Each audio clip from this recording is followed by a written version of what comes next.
Olá, viajantes! Eu sou o professor Petras e na aula de hoje nós trabalharemos com uma perspectiva literária que comparará a forma como o narrador trabalhava no final do século XIX, realismo, naturalismo, e como o narrador começou a trabalhar nas obras do século XX.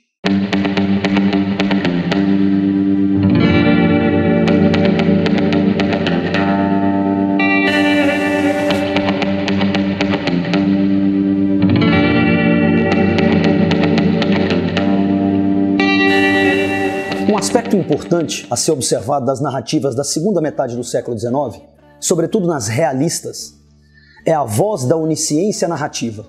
Você deve se recordar que a onisciência é um atributo divino, ao lado da onipotência, da onipresença. Ser onisciente significa saber tudo, capturar tanto aquilo que exteriormente é vivido e demonstrado pelas personagens, quanto aquilo que lhes vai por dentro. A capacidade de sondar o psicológico das personagens. Você deve se recordar também de que nas obras realistas isso abunda, isso é extremamente usado. Personagens são mostradas com o que sentem, com o que pensam, com o que lembram, com o que temem, com o que desejam, em um nível de profundidade psicológica muito rico, diferente de tudo que existia até então. Já parou para pensar que isso tem muito a ver com o espírito histórico da época?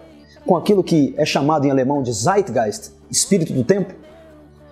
Pois perceba, cientificismo, o termo que é usado para nomenclaturar essa segunda metade do século XIX, fruto de uma visão racionalista, materialista, técnico-científica, que deu ao mundo marxismo, positivismo, evolucionismo, determinismo.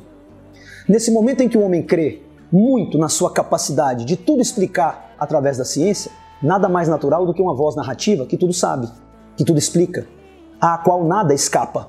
Narrador onisciente é, portanto, a voz narrativa extremamente vinculada a um espírito de época no qual o homem, com a arrogância do racionalismo, se julgava capaz de tudo explicar, de tudo entender, de tudo compreender. Observe com atenção o trecho narrado por Arnaldo Antunes, que faz parte da canção Amor, I Love You, de Marisa Monte. Tinha suspirado, tinha beijado o papel devotamente. Era a primeira vez que lhe escreviam aquelas sentimentalidades. O seu orgulho dilatava-se ao calor amoroso que saía delas, como um corpo ressequido que se estira num banho tépido. Sentia um acréscimo de estima por si mesma. Parecia-lhe que entrava enfim numa existência superiormente interessante, onde cada hora tinha o seu encanto diferente, cada passo conduzia um êxtase e a alma se cobria de um luxo radioso de sensações. Percebeu que aquilo que passa pela cabeça de quem recebe a carta ao lê-la, todas as sensações derivadas da leitura, são trazidas à tona? Quem o disse? Quem extraiu isso do íntimo da personagem? O narrador onisciente. No início do século XX, vimos um movimento artístico que quebrava, que se confrontava, que se contrapunha a essa ordem unilateral, racional, que se julgava capaz de tudo explicar, de tudo antever. Na literatura, um dos elementos mais importantes dessa linha foi trazido à tona por um autor chamado Aldous Huxley, de que nós conhecemos sobretudo a obra Admirável Mundo Novo. No entanto, o livro Contraponto, magicamente bem escrito, trouxe ao mundo uma nova forma de narrar. Essa forma é derivada da música.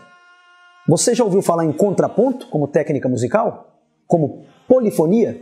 Esses conceitos, polifonia, contraponto, têm sido cada vez mais utilizados pelas obras contemporâneas, inclusive. Na obra intitulada Contraponto, Huxley nos dá vieses diferentes, pontos de vista diferentes, muitas vezes acerca do mesmo fato, colocando para falar, dando voz a várias personagens, a vários narradores. É importante, sobretudo para quem fará FUVEST, perceber o uso dessa técnica na construção do romance Mayombe, do Pepe Tela. Lá nós temos inúmeras vozes conduzindo a narração em capítulos diferentes. Existe uma voz narrativa central e vozes narrativas coadjuvantes, colaterais.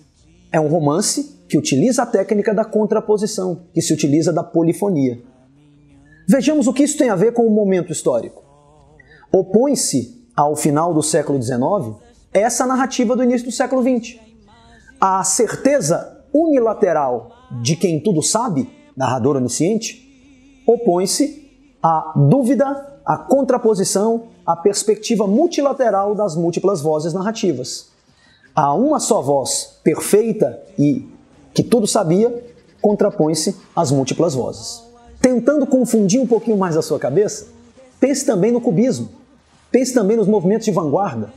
Lembre-se que nas artes plásticas, não só na literatura, nós também tivemos um movimento, ou movimentos, que se opuseram a essa visão unilateral, a essa visão cartesiana racionalista, denominada cientificismo, que predominou no final do século XIX. Observe a tela As Damas de Avignon, considerado o marco inicial do cubismo.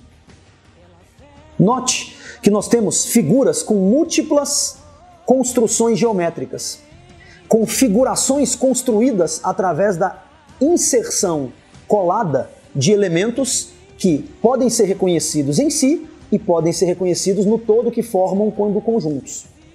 Note também que as posições não são absolutamente lineares, existem planos diferentes de observação da tela. Essa é uma forma de contraposição, é uma forma de demonstração de que a realidade não apresenta um só viés, um só modo de ver, um só ponto de vista. Há ângulos, aspectos e compartimentos vários no real, e é preciso saber observá-lo. O material teórico dessa aula está disponibilizado também no site www.testrutura.com.br. Se você gostou do vídeo, gostou da aula, clique no gostei, se não gostou, fique na sua. Nos ajude a divulgar e a fazer crescer o canal Viagem de Clio. Queremos muito a nossa plaquinha de 1 milhão de inscritos.